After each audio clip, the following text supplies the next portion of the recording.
need you to stay with me for this because what I'm about to share isn't just a story. It's a warning, a mirror, and maybe a roadmap for every leader who's been wounded by someone you trusted.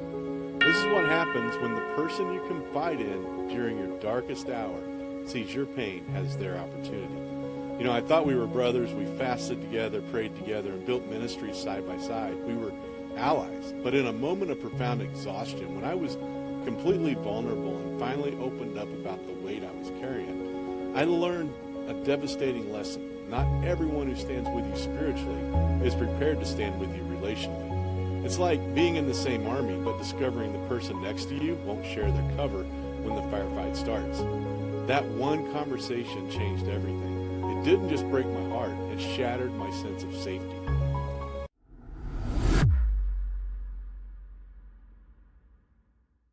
The moment of betrayal rarely arrives like a thunderclap. More often, it's a quiet conversation over breakfast, a subtle shift in loyalty you can't quite put your finger on, a confidence broken so casually you almost wonder if you heard it right. For me, it came after months of ministerial burnout. The pressure was immense, but the winds felt hollow, and the spiritual emotional cost was higher than I'd ever admitted to anyone. He was the person I chose to confide in. We had history. We shared stages, shared struggles, and what I thought was a shared vision. I saw him not just as a colleague, but as a brother. So in a moment of utter depletion, I let the mask slip.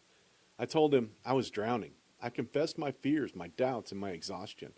I showed him the unpolished reality of a leader at his breaking point. I expected empathy. I expected a prayer, a hand on my shoulder, and I've been there too. Instead, I got a quiet, calculating assessment. My vulnerability wasn't met with compassion. It was filed away as weakness.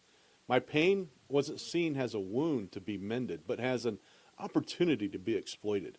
In the weeks that followed, the private struggles I shared in confidence became public whispers. My exhaustion was reframed as incompetence. My burnout was painted as a lack of faith. The brother I trusted used the very stones of my confession to build a case against me, positioning himself to rise as I fell.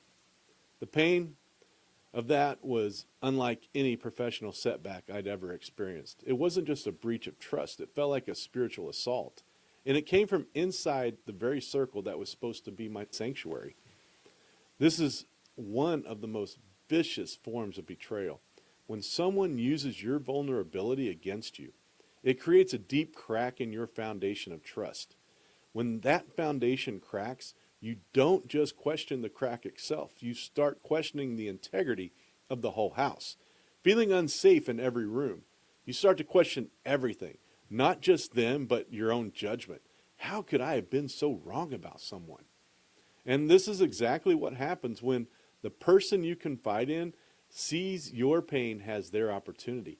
If any of this sounds familiar, if you've ever felt the sting of a trusted colleague using your honesty as a weapon, or a friend leveraging your moment of weakness for their own gain, then you know this isn't just my story. You're not alone.